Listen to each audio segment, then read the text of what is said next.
పట్టణంలోని చౌత్ర సెంటర్లో వెంచేసి ఉన్న ఉమామహేశ్వర స్వామి దేవస్థానంలోని సుబ్రహ్మణ్య స్వామి వారికి ప్రత్యేక పూజలు అభిషేకాలు నిర్వహించడం జరిగింది. ఈ సందర్భంగా ఆలయ ప్రధాన అర్చకులు వారణాసి శరత్ కుమార్ శాస్త్రి ఆలయ విశేషాల గురించి తెలియజేశారు.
చిలకలూరుపేట తదితర ప్రాంత భక్తులకు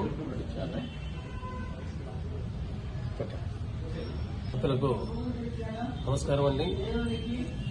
మన చిలకలూరుపేట చౌత్రా సెంటర్లో వేయించేసినటువంటి శ్రీ గంగా పార్వతీ సంగమామేశ్వర స్వామి దేవస్థానంలో ఉపాలయంగా ఉన్నటువంటి శ్రీ సుబ్రహ్మణ్యేశ్వర స్వామి వారికి జ్యేష్ఠమాసం పౌర్ణమి సందర్భంగా స్వామివారు నిన్నటి రోజున బహుళ పాడ్యమి సందర్భంగా మంగళవారం ఈ రోజున భక్తుల కోరిక మేరకై దేశ సౌభాగ్యం కోసం రాష్ట్ర సౌభాగ్యం కోసం సుబ్రహ్మణ్యేశ్వర స్వామి వారికి అనేక రకమైనటువంటి పుష్పాలతోటి సుగంధ ద్రవ్యాలతోటి ప్రత్యేకమైనటువంటి అభిషేకం నిర్వహించడం జరిగింది. ఈ అభిషేక కార్యక్రమంలో చాలా మంది భక్తులు సంతానం లేనివారు కానివ్వండి, వివాహం కానివారు, యువతీ యువకులు కానివ్వండి, చాలా మంది పాల్గొనడం జరిగింది. ప్రతి మంగళవారం కూడా స్వామివారికి విశేషమైనటువంటి అభిషేకాలు జరుగుతాయి. సుబ్రహ్మణ్య స్వామిని ఇక్కడ ఉపాలయంగా ప్రతిష్ఠించడం ఉద్దేశం ఏమిటంటే సంతానం లేని వారికి, వివాహం కానిటువంటి యువతీ యువకులకు స్వామివారిని ఇక్కడ ప్రతిష్ఠించడం జరిగి నేటికి 7వ సంవత్సరంలో స్వామివారు అడుగుపెట్టారు. ప్రతి సంవత్సరం కూడా వార్షికోత్సవం జరుగుతుంది.